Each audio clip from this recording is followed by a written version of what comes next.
Hello বন্ধুরা, লোটে মাছ বানানোর জন্য এই কড়াই তেল দিয়ে দিচ্ছি। এবার দিয়ে দেবো কেটে রাখা আলু,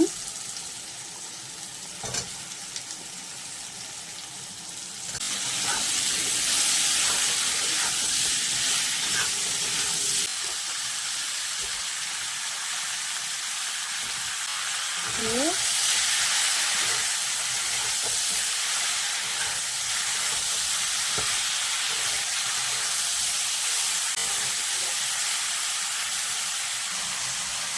লঙ্কা ছেড়ে দিয়ে দিচ্ছি।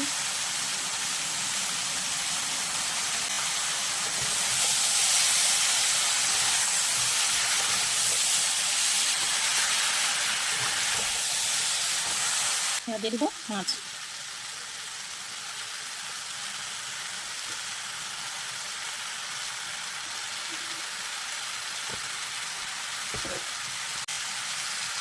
মাছ দিয়ে আলুতে করে একটু নাড়তে হবে,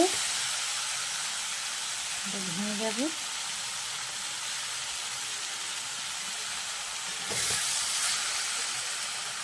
দেখো তাহলে লোটে মাছটা হয়ে এসেছে। এই উপর থেকে এবার ধনেপাতা দিয়ে দেবো, দিয়ে হয়ে যাবে লোটে মাছের ঝাল। বন্ধুরা কেমন হয়েছে খেয়ে টেস্ট করে না বলি দেখলে তো বোঝা যাবে না। ভালো লাগলে রান্নাটা কমেন্ট শেয়ার করবেন, সাবস্ক্রাইব করবেন। Bye bye, tata.